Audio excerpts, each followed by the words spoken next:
bet all of you have seen people out running in these five-fingered shoes or even running barefoot.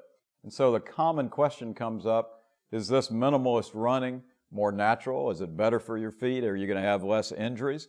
Well, there's been a great recent article in the New York Times by Gretchen Reynolds that really looked at the science of this barefoot running craze and found one problem. There is no science to this. We really have no data that barefoot running is better than running in shoes, but it doesn't mean that it's not the case. She quotes in that article two studies that really looked at children when you put them in shoes, showing that in shoes the children who'd been walking barefoot tended to lengthen their stride and land more heavily on their heel, and that equates to the concept that when you run in running shoes, you're landing on your heel, pounding more, and might have more energy. Another study really looked at Kenyans, young children who are in the city or those who live in the country, and compared running styles barefoot versus shoes and found exactly the same thing.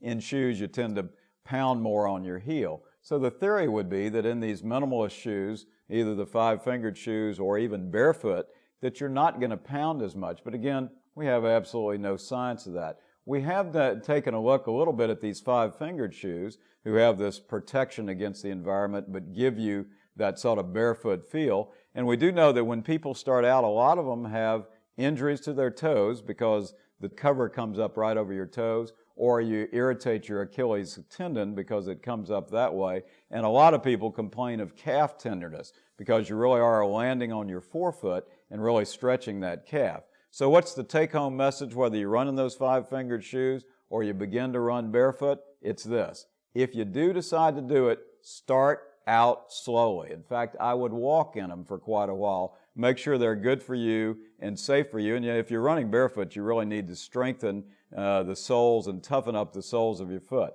The next thing is you need to run, as Jeff Galloway has said, almost as if somebody's got you by the top of your head. So you run very lightly. And so the forefoot hits first, and you gently sort of let your heel kiss.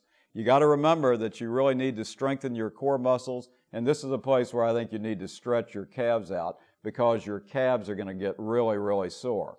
The really take-home message is this may not be for everybody, but if you want to try it, start out slowly, walk in them for quite a while, or walk barefoot, and then see if it's for you. For RunningTrax, I'm Dr. Randy Martin.